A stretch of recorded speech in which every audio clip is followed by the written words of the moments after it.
What's some scary stories out? What's some scary stories out? Once upon a time, a little fox in the forest is trapped in a hole that a kidnapper called Caremy. He loves to eat foxes every day because he's a big, bad bear. So his friend, Bluey... Well, I'm not bad. Man, shut up! And his friends Bluey and Gummy Bear came over to the wood cabin in the forest. There was a shadowy figure outside the window. It was nighttime. And they were never about to go out of the house at nighttime because it might be scary, the parents said. And Caremy got too curious and went hunting for a fox, and he found a black figure right behind him. And the part he got ripped apart. On to the next story!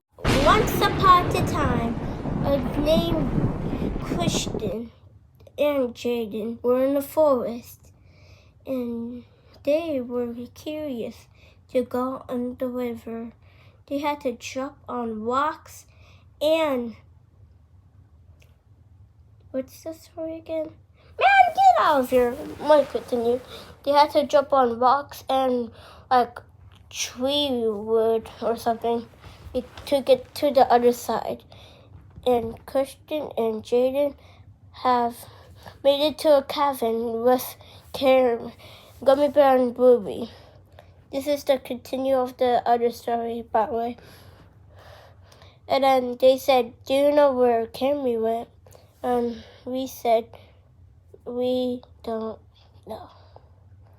So, I'm doing my best. His sister came home, and he was never found in 10 years. And then Gummy Bear's still so worried about Caremy, but Caremy has effectively returned as possessed. On to the next story. And then Caremy's girlfriend has appeared at the cabin, and they saw Caremy flying in the forest all alone with a black figure standing right to him. He had a white mask and some tentacles or something. And they had no service. The worst part, no service. They had no Wi-Fi back in the day. And Nina, the big white tiger cat or something, has found her lost one daughter. And Dolphin has appeared from the wake, and he was not breathing when he was out of the water. So Gummy Bear tried to get him back to the water, but he was too late. He died. And Caremy was still possessed, and then he possessed Gummy Bear. On to the next scary story. What? Hey Siri, tell a scary story. Compiling piles of scary Why do genre we need tropes. Siri to tell you a scary story? Why do we need Siri for this? We just need her. Hey Siri, tell us a scary story. This is the story of the two serpents. It all happened in the dead of night. Nathan awoke with a start. He was disoriented, unsettled, and very, very cold. He went to reach for his alarm clock to check the time, but he couldn't seem to lift his arm. Something strange was afoot. Nathan sensed a presence. Yes, something was breathing. Through the darkness, he could make out a figure lying next to him. It wasn't human, although it was the size of one. It looked like a gigantic, plump centipede. Or perhaps a serpent. Nathan's mind raced. Where was he? And what was this mysterious creature? Slowly, it began to move. It squirmed and wiggled. Nathan must have startled it. Like a giant earthworm, it unfurled its segmented body and crawled towards him. Nathan wanted to run, but he couldn't move his legs or arms. He felt trapped. He peered down at himself. Oh no! It seemed he had turned into a serpent too. Then, the creature cried out. Can you help me? I think the zip's stuck. And Nathan remembered that he was on a camping holiday. Sleeping bags are quite serpent-like at 3 a.m. If you want a scarier story, I've got a few up my virtual sleeve. Say, hey Siri, tell me a really scary story. And why is Siri British? Tell me a really scary story. Tell me a really scary story. Okay, No. but these are a bit on the scary side. Consider yourself warned. The scrawled word. The pain only got worse as the buzzing steel continued its remorseless work. The woman just lay there, frozen, completely unable to move as her torment dragged on. Finally, she managed to turn her head just enough to see how horribly things had gone for her. Scrawled in red was one word. Killer. Oh no. Oh no, no, no, she cried out. But it was too late. Keller. My last name is Keller. Can't you spell? She asked the tattoo artist. He froze, wondering if he could fix it by adding a few lines to the eye. Tell me another scary story. The scrawled word. The pain only got worse as the buzzing steel Tell me continued its another remorseless scary work. story. The woman just lay. The scrawled word. Hey Siri. Tell me a scary story. Stirring scary films and books into my cauldron of code. This tale is called The Mask of the Red Face. The old clock struck 10 on All Hallows Eve, and a ghoulish gathering was underway. Echoing through the old house, the assembled guests danced and frolicked, their masks and costumes terrifying in the flickering candle light. Then, a lone figure stalked across the threshold, clad in a black robe, his face masked as a leering red skull. The mysterious guest would have been horrifying to behold, were it not for the macabre occasion being celebrated by the revelers. Who are you? Cried out the lady of the manor. What have you brought here? It was then that the tall spectre's mask truly fell, and all those in attendance had a frightful realization. For behind the display a face both scarlet red in colour, and... Hello. Story 1. Let's watch it. It's about 3 a.m. for us. I'm a 26-year-old female, and it was October of last year when this happened. The weather was getting colder, and we had a few days in a row of constant raining. I didn't mind, as I spent most of my time working from home. This day I'd gotten up early and started work, but around 1 p.m., I was interrupted from my Zoom meeting by the power shutting off. I knew right away it was the power to the whole house, and not just my computer, because all the lights went out too. I quickly got my phone and held it up as a light source, then went over to the window to see if the neighbors were blacked out too. It was really dark outside because of the clouds and heavy rain, but all the houses nearby still had their lights on. Now I was a little worried that something was actually wrong with my house. I left the room and went downstairs, getting a better flashlight, and then heading down into the unfinished basement. I maneuvered around in the dark through my stacked up storage boxes until I got to the electrical panel. The main power switch was in the off position. I'm not too experienced with these sort of things, but I did know that usually the switches would just be loose and not fully pushed the other way. I flicked it back to the on position, and everything immediately lit up and seemed to be working. I shut the electrical panel and went back upstairs to my office, then waited for the internet and everything to get running before I rejoined the Zoom call and got back to work. I was at my desk for the rest of the afternoon, working late to prepare a presentation for tomorrow. I didn't finally close my computer until 8 p.m. The storm was just as bad as before, but it was way darker outside, which made every flash of lightning beam through the windows. I got up from my desk and opened my office door, but as I left the room, I heard a few bumps from downstairs. I didn't think it was anything more than something blowing into the side of the house, but as I got to the bottom of the stairs, the power shut off again. It caught me by surprise, even scaring me a bit. I stood there for a moment and listened for something that might have caused it, but it was silent aside from the rain and thunder. Even the bumps that I'd been hearing just seconds ago had stopped. I went over and got the flashlight again and made my way over to the basement door.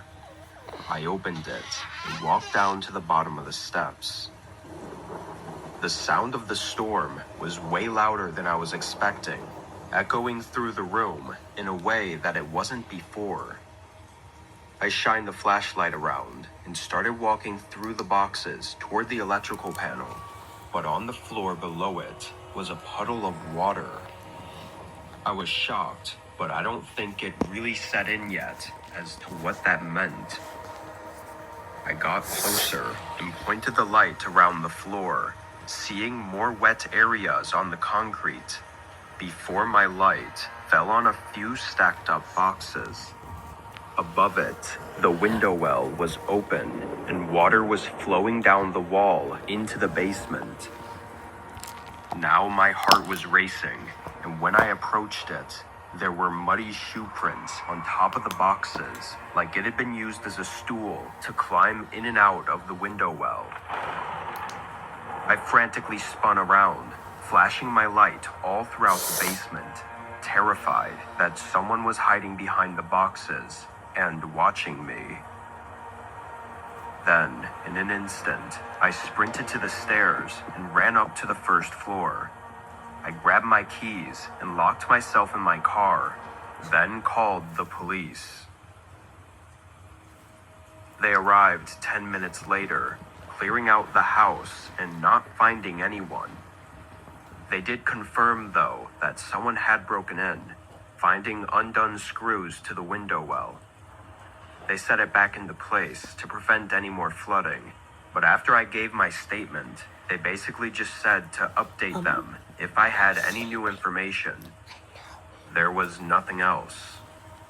I'm left with no idea who broke in or what they were trying to do. Even more unsettling is the fact that when they shut off the power earlier in the day, they were probably in my basement, only a few feet from me, hiding in the dark, while I had no idea. That could also mean that they were in my house for hours, and yet, I still can't find any reasons for it.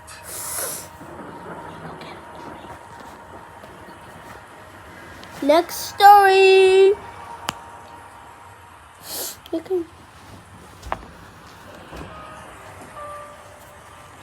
In 2019, I had taken a trip to northern Wisconsin and had been staying in an Airbnb. It was a cabin located in the woods right by the Canada-US border and was part of a park that had a bunch of similar cabins that I think were owned by the same person. I wasn't far out from town or anything, though. It was only 10 minutes from the nearest store, but the immediate area around the cabin was very secluded. Each place had their own trail leading just to their cabin. The first couple days of being there, I mostly stayed by myself, either inside or walking on the trails. After that, though, I got kind of bored and thought I'd hang out at the park center with some of the others that were staying in the cabins. The park center was basically just this area with some charcoal grills, fire pits, and benches. And every time I'd passed it, there were groups of people standing around and having a good time. So I decided to go check it out. I showed up around 5 and right away met a couple really cool guys. We shared some beers and sat by the fire pit, just sharing some casual campfire talk. It was just us for a while, but around sundown, another guy showed up.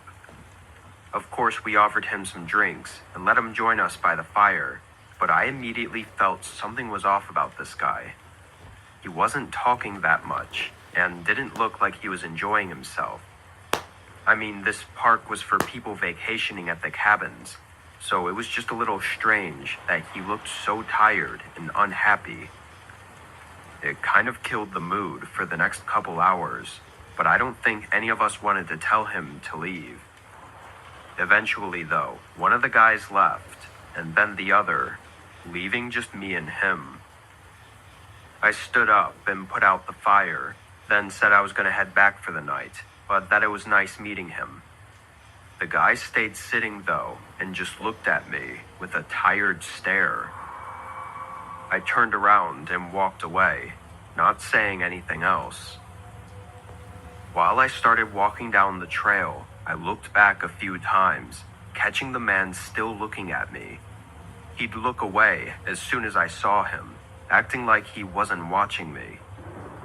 Luckily, the trail to my cabin was well lit by some outdoor lamps, and from what I could see, I don't think he followed me. I made it back inside and took a quick shower, then sat in the living room for 15 minutes before going to bed. After the few beers from earlier, I passed out right away.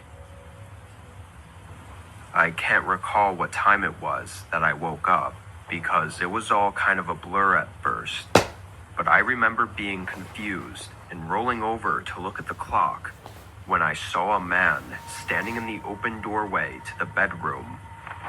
I could only see his figure as there was only the moonlight coming through the window.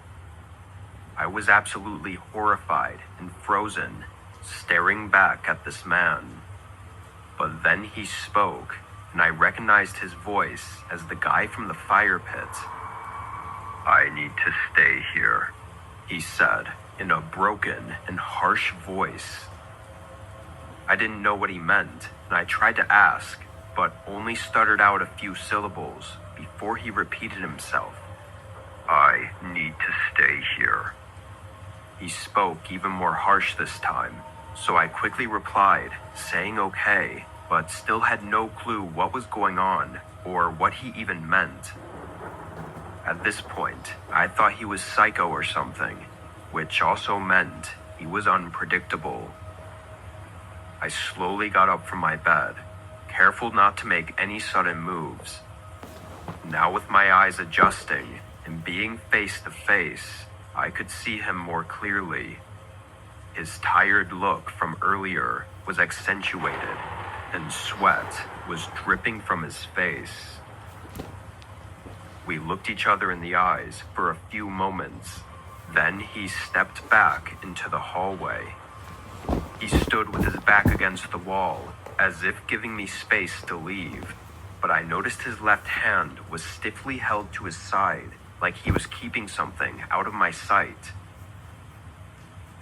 After a few more moments, I quickly walked past him, and as I got around the corner, I saw him still standing in the hallway, just watching me leave.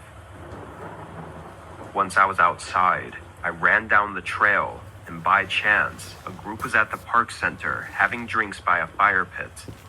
I got them to call 911 for me, and a few minutes later, they came and searched the cabin, finding the man standing in the hallway still, and holding a knife in his left hand.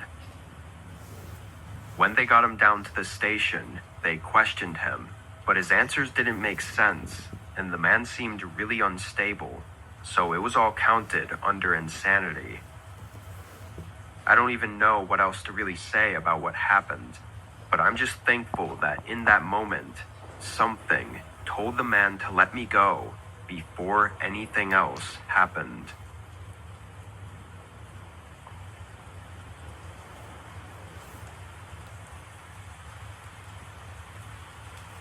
Story number 3. I live in a duplex in a see. small community. I'd been there for over a year and hadn't found anything to really complain about. The neighbors that were sharing a wall with me had moved out only a month after I moved in, and nobody had bought or rented it since, so it didn't really feel like a duplex at all because the other side was just empty. Anyway, this was a pretty normal night. I'd just gotten off of work at 10 and picked up some fast food before going home. I turned on the TV and ate my dinner on the couch. While I was eating, though, a quiet thud came from behind me. I turned around and looked at the wall that connected my duplex to the other, and the thud happened again. I muted the TV and went up to the window, looking out at the driveway. There were no cars or moving trucks outside, and it didn't look like the lights were on in the other duplex either.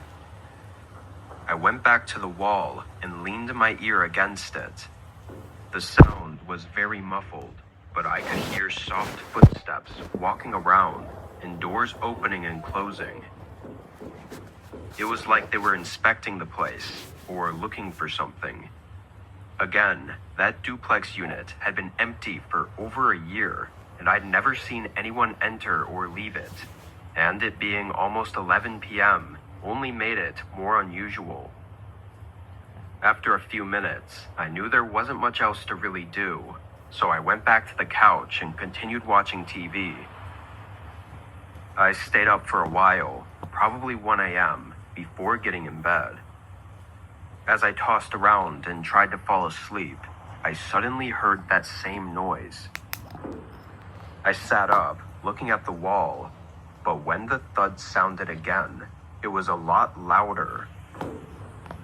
I tiredly got up and walked over to the bedroom door, but before I opened it, I heard another sound.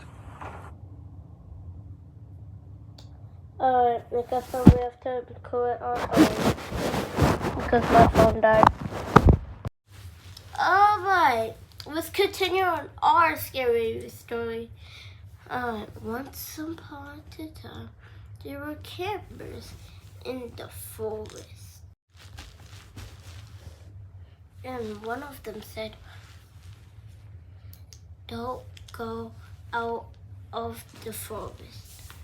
And